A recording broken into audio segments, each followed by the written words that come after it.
প্রথমে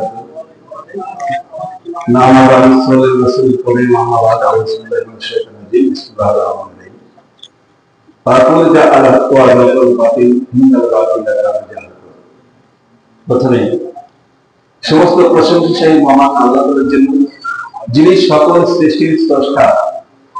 তারপরে যিনি আমাদের দরজায় নবী, যিনি সকল নবীকুলের নবী, যিনি আমাদের শেষ এবং চূড়ান্ত নবী, যিনি সকল যুগে সর্বশ্রেষ্ঠ মহামানব, তিনার উপর শত কোটি দরুদ বর্ষিত করার সাথে আল্লাহুম্মা আমিন।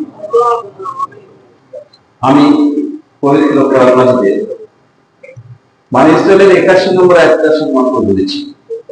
এই আয়াতের অর্থ হচ্ছে, সত্য যখন আসে মিথ্যা চলে যায়।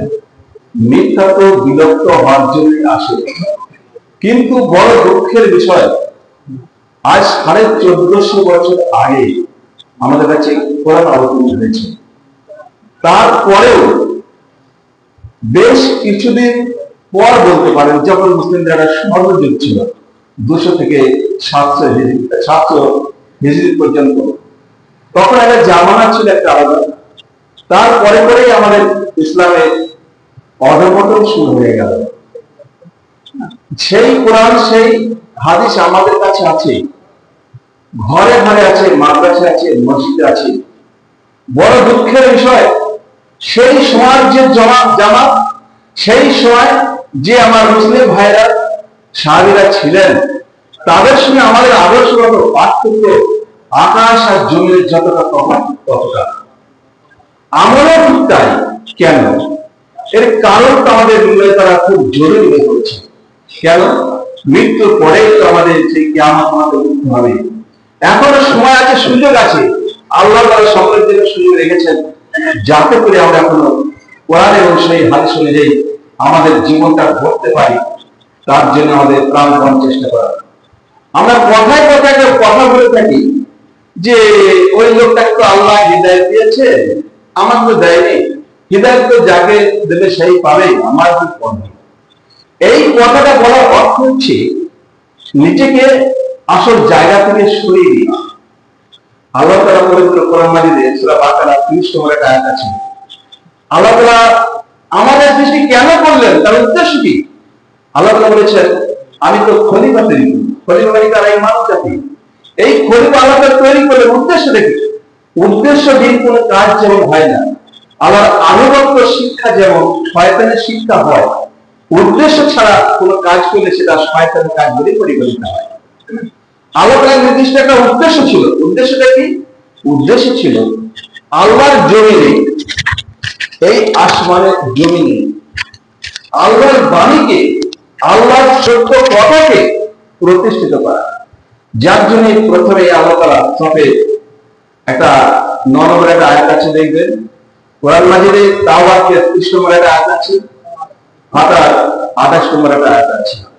এখানে আল্লাহ তাআলা পরিষ্কার বলছেন, হে রাসূল, তোমাকে আমি হিদায়াত দিয়ে আর সত্য দিন সরল বানিয়েছি, যাতে অন্য ধর্মের পর আমার এই সত্য দিনকে প্রতিষ্ঠিত করো। তাহলে এখানে হিদায়াত মানেটা কি এখন আমরা বুঝতে পারছি। হিদায়াত শব্দ অর্থ এখানে আল্লাহর নৈকট্য লাভের জন্য যত আদেশ, নিষেধ, উপদেশ যাই বলুন না কেন, যত কিছু পাঠিয়েছেন, সবগুলা হচ্ছে আমাদের হিদায়াতের এক একটা পথ। এই পথগুলা যারা ধরার চেষ্টা করবে, মাইদার 16 নম্বর আয়াত আছে, যে আমার মর্জি অনুসরণ করার চেষ্টা করে, আমি তাকে আমার সহজ সরল পথে পরিচালনা করি। তাহলে বুঝতে পারছেন, আগে আপনাকে চাইতে হবে, আপনাকে সেগুলা ধরার চেষ্টা করতে হবে, ধরার চেষ্টা করতে হবে। আল্লাহ তাআলা আপনাকে নিশ্চয়ই সহজ সরল পথে চালাবেন। তাহলে হিদায়াত আমাদের পাঠানো হয়ে গেছে। কোরআনে, আমাদের পবিত্র কোরআন মাজিদে সমস্ত পথ দিয়ে দিয়েছেন কিভাবে আমরা জান্নাত লাভ করব। তাহলে নতুন করে আর কাউকে দিয়েছে, আমার দেয়নি, এই কথাটা আমরা ভুল করি। সবাইকে আমরা পাঠি, যারা মুসলিম, যারা কোরআন আনছি আমরা মানি, সবাই আমাদের চলে এসেছি। কিন্তু বড় দুঃখের বিষয়, এই আসার পরেও আমরা আজকে পথভ্রষ্ট।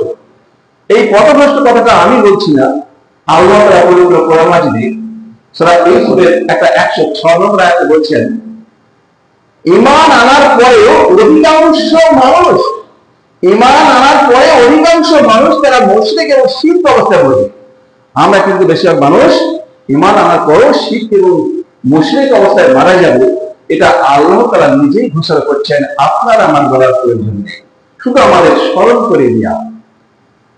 এখানে কেন আমাদের এই হালটা হবে? কেন আমাদের হাল হবে? এই জন্য যে আমরা কোরআনটাকে ছেড়ে দেব। আমরা হুজুরের কথা নিয়ে বা বড় সাহেব কি বলেছে, অমর হুজুর কি বলেছে, এই কথা নিয়ে কিন্তু আমরা চিন্তা ভাবনা করবো, আর এটাই আমরা সমাজে চালানোর চেষ্টা করবো। আমরা খুলেও দেখবো না আল্লাহ তাআলা কোরআন মাজিদের ভাষায় হাদিস কি বলেছে। এই জন্যই আল্লাহ তাআলা তো বলেছেনই আমার কোরআন ছেড়ে দেবে। আল্লাহ রাসূলের প্রতি একই কথা বলেছেন 4534 নম্বর আবেদন বলি, একজন বলবে আমি তো কোরআন পড়ছি, মানুষ মানছে না। মানুষ মানবে ততক্ষণ যতক্ষণ আমি আল্লাহ রাসূলের কথা বাদ দিয়ে অন্য বসনে অন্য কারো কথা বলবো। তাহলে দেখুন আমাদের হালটা ঠিক তাই। কোরআনের কথা যখন আমি বলবো, হাদিসের কথা যখন বলবো, মানুষ কিন্তু মানবে না। মানবে যখন আমি কোনো হুজুরের কথা বলবো, বড় হুজুরের কথা বলবো, তখন যে যার অনুগামী, যে যাকে ভালোবাসি তার কথাটা যদি বলবো, হৃদয়ের সমস্যা তাকে নেবে। এটা কিন্তু মুসলিমদের বৈশিষ্ট্য নয়, এটা ইসলামের বৈশিষ্ট্য নয়। বৈশিষ্ট্য হতে হবে পবিত্র কোরআন বিষয়ে হাদিস কি বলেছে, এটা আপনার লক্ষ্য রাখা সবচেয়ে বড় একটা পথ। এবার আমি আসি কয়েকটা বিষয়ে। আল্লাহ তাআলা আমাদের জমিনে কি বলেছেন, আমার হক সত্য দিনকে প্রতিষ্ঠিত করা। তোমরা আসলে 13 নম্বর আয়াতে একইভাবে বলেছে, তোমরা আমার সত্য দিনকে প্রতিষ্ঠিত করো। কিন্তু সত্য দিনকে প্রতিষ্ঠিত করতে গিয়ে আমরা সেই জায়গাটাকে কোরআন ছেড়ে দিয়ে আমাদের প্রবৃত্তি অনুসরণ করতে গিয়ে আজ যারা বিভিন্ন দলে দলে দলে সব ভাগ হয়ে গেলাম, দলে দলে ভাগ হয়ে গেলাম। এই যে ভাগ হয়ে গেলাম, আমরা যদি আলাদা কথা বলি, আমরা যুক্তিকে তারও বেশি ভাগ হয়ে আছি, হানাফি ভাইরাও তারও অনেক বেশি ভাগ হয়ে আছে। এই যে ভাগ হয়ে গেলাম, এটা ইসলাম বিরোধী, এটা কখনোই ইসলাম অনুমোদন করে না। কেন? একটাই দল জান্নাত যাবে, সেটা আমাদের আগে আলোচনা করছিল, সে বলে দিয়েছেন। কোরআনও একই কথা বলা হয়েছিল, আলী 4 নম্বর আয়াতে, তোমাদের মধ্যে একটি দল হোক যারা মানুষের ভালো কাজের আদেশ করবে, মন্দ কাজ থেকে নিষেধ করবে। একটা দলের কথা কোরআনও বলা আছে, হাদিসেও আছে। কিন্তু দুঃখের বিষয়, আমরা কোরআনটা ছেড়ে দিয়ে আজকে মানুষের কথা শুনে, তাদের স্বার্থের কথা শুনে আমরা সব বিভক্ত। এটা ইসলাম বৈধতা দেয় না। এবার আপনার আসুন, আমাদের কি করণীয়? এখন বর্তমান যেমন আমাদের কি করণীয়, আমাদের একমাত্র করণীয়, সেটা তার আগে একটু না বলে বুঝতে পারবেন না। এখন যারা শিক্ষিত ছিল, ইউটিউবটা খোলে দেখবেন, একজন স্ত্রীও হয়তো দেখা গেল একজন বড় মুফতি আর এক মুফতিকে বলছেন উনি কাফের, উনি ওনাকে কালেমা পড়া ধরে, উনি মুসলিম নন, মুসলিম থেকে বাইরে গেছেন। আরেকজন বলে, সে আরেকজন বলে, সে আরেকজন বলে, বলতে বলে সবাই জেগে যাচ্ছে। এখানে বাদ কেউ করছে না। তাই আমাদের অনুসরণ করতে হবে কি? অনুসরণ করতে হবে যেটা রাসূল সাল্লাল্লাহু আলাইহি ওয়াসাল্লাম বলে গিয়েছেন আমাদের, যেটা 1,25,000 সাহাবী ছিলেন। আরাফার ময়দানে বিদায় ভাষণে 3786 নম্বর দলিল আছে তিরমিজিতে কি, যে আমি তোমাদের যে দুটো জিনিস রেখে গেলাম, একটা কি পবিত্র কোরআন আর আমাদের ভাই, এই দুটোকে এখন আঁকড়ে ধরে থাকতে হবে। এই দুটো যদি ছেড়ে দিই, পথভ্রষ্ট হওয়ার সম্ভাবনা 99.9% থেকে গেল। এটা আমাদের মাথায় রাখতে হবে। এবার আমি আসি আজকের দিনেও, এই বর্তমান দিনে দাঁড়িয়ে আমরা কিভাবে ইসলামকে বিকৃত করে চলছি, এটা দুই একটা উদাহরণ লাগলে বুঝতে পারবেন না। আমরা চাচ্ছি আপনারা সংশোধন। এই যে দুই এক মাস আগে একটা আমাদের সিয়াম গেল, ম্যাক্সিমাম জায়গায় দেখছি যে ফেতরা নিয়ে মারামারি। এটা কেন হয়? কেউ বলে টাকা দেওয়া হবে, কেউ বলে না টাকা দেওয়া চাল দেওয়া হবে। দলিলটা কি? আপনারা বলেন, পৃথিবীতে কোথাও যেমন কোনো দলিল নেই যে আমাদের ফেতরার সময় টাকা দেওয়া যাবে। এটা দলীয় হক, দলীয় ইসলামে চলবে না, মানুষের ব্যক্তিগত মত চলবে না। আপনি পবিত্র কোরআন মাজিদ বা হাদিসগুলো খোলেন, আপনি সেটা বুখারী শরীফের 1503, 4, 5, 11 খোলেন, পরিষ্কার বলা আছে যেখানে খাদ্যদ্রব্য, তাই টাকা দেওয়ার হাদিস কিন্তু পৃথিবীতে কোথাও নাই। আবার বলে দিই যে আপনাকে যখন একটা কাজ করতে হবে, সামনে কোনো কাজ করবেন, আমল করবেন, পরিষ্কার ভাবে হজের 67 নম্বর আয়াত এবং ওই হজের 71 নম্বর আয়াত হচ্ছে প্রত্যেক সম্প্রদায় প্রত্যেক ইবাদতের জন্য রীতিনীতিগুলোকে নির্দিষ্ট করে দেওয়া হয়েছে। দলিল যার নাই তার ইবাদত নাই, এটা আমি বলছি না, আল্লাহ আগেই জানিয়ে দিয়েছেন।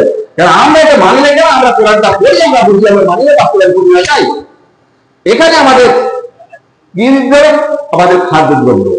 এইবার বিষয়টা কবে দেবেন? সঙ্গে বলে যাচ্ছে কবে দেবেন। আপনার 2-1 আগের মধ্যে জমা করবেন, আপনার চাঁদ উঠে গেল, আপনার তারপর দিন ঈদে যাওয়ার আগে আপনাকে বিলি করে দিতে হবে, তারপর ঈদ যায় যেতে হবে।